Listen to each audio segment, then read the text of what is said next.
Iridium, hope you're doing all right today.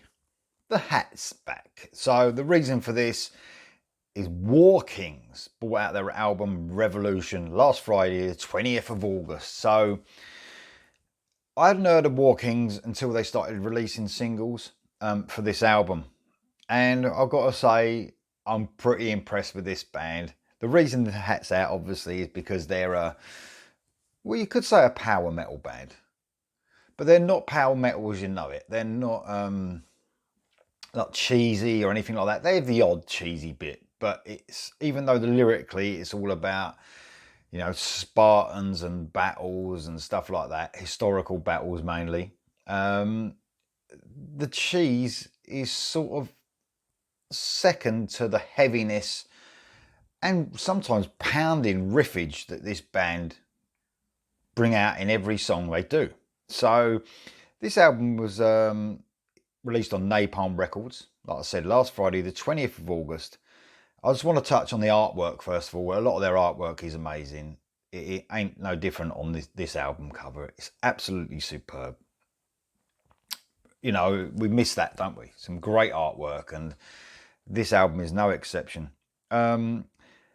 This is, like the themes, like I said, is war, Spartans, battle, power stroke, heavy metal stuff. This is for fans of, you know, the more serious side of power metal, I suppose. Like I said, the less cheesy, Firewind, Dream Evil, them sort of bands.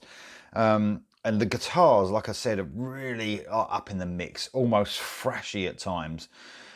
Some amazing soloing going on from these guys in the band. In and out of twin leads, just some great musicians these guys are.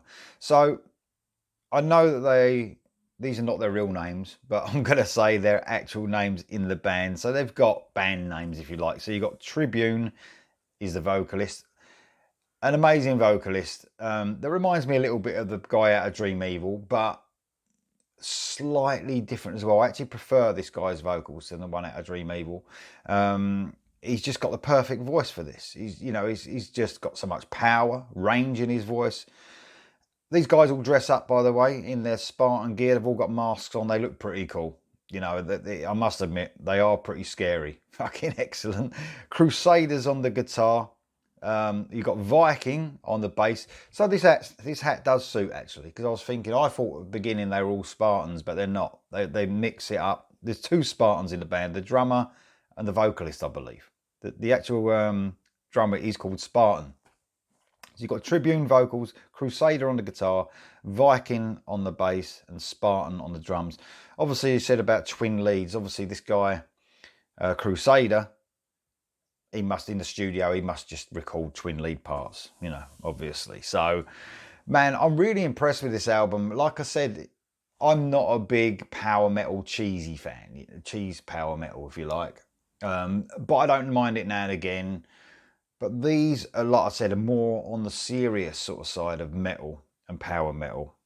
Great album this is. I'm really surprised how good this is. There's probably a lot of, you know, fans of Warkings out there that are thinking, well, they've always fucking been that way, but I hadn't heard of them before. I'll do run through the track listing, give you my favourite tracks. It starts off with a fucking brilliant track, We Are the Fire. We are the fire!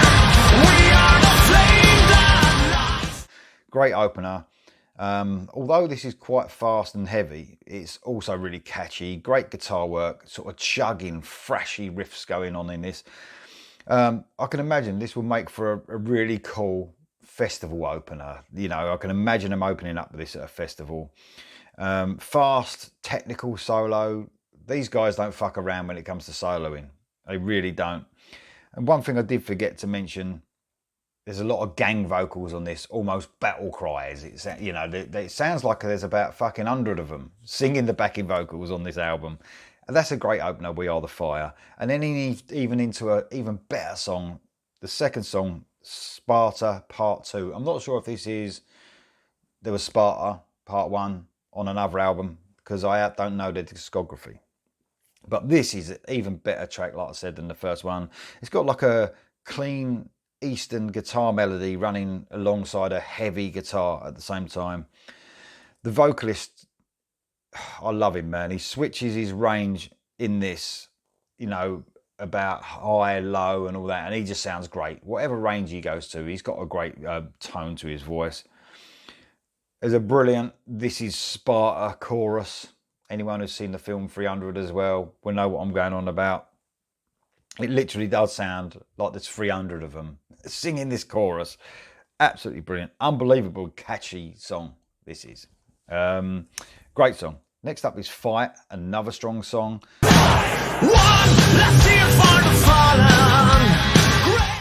This was a single. I reacted to this. Another catchy, memorable song. Probably one of the most catchy songs on the album. A slight bit of cheese coming in on this one, but not so much that it puts me off. I really like it because it's got the heaviness still. More gang chanting. There's some really cool heavy guitar playing here. The chugging guitar is so crunchy. Their guitar sound is absolutely brilliant and heavy. But like I said, probably the cheesiest one in the whole album. So if you've heard my reaction and you didn't think it was too cheesy, everything else is even less cheesy than this. It's got a little bit of it, but surpasses because of the heaviness of this. Track 4 is Spartacus.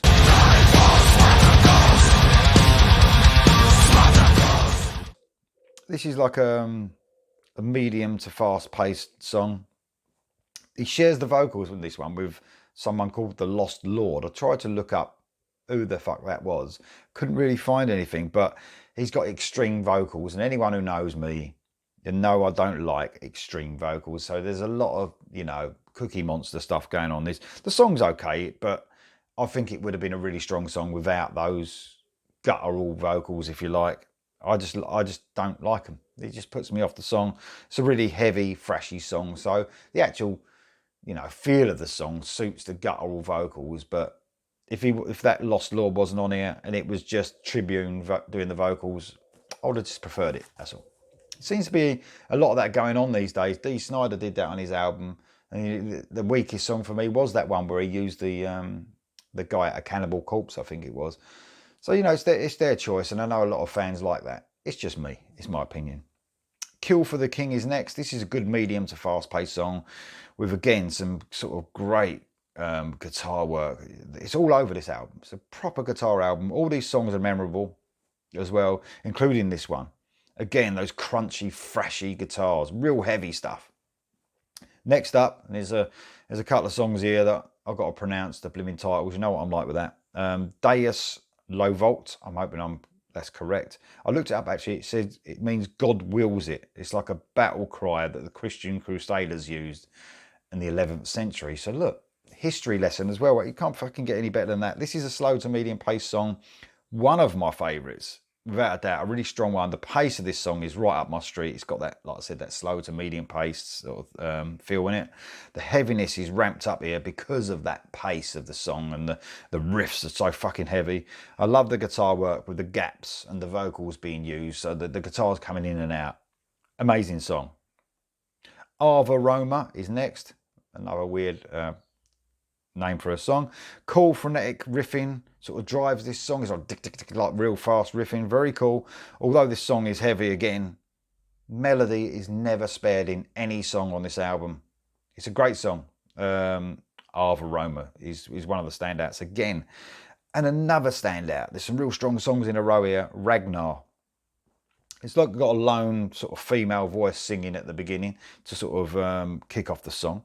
Then it kicks in with a heaviness again, but it's another highlight because when these guys sort of slow down a little bit, this is again a slow to medium pace song, they're at their best. That's how I think, I think their fast songs are good as well, but when they slow it down, that's when they really excel. More battle cries throughout the song. Another amazing technical solo. By the Blade is next. This is a faster track, but again, melody and hooks throughout. Probably not one of my favourites, but still a good track.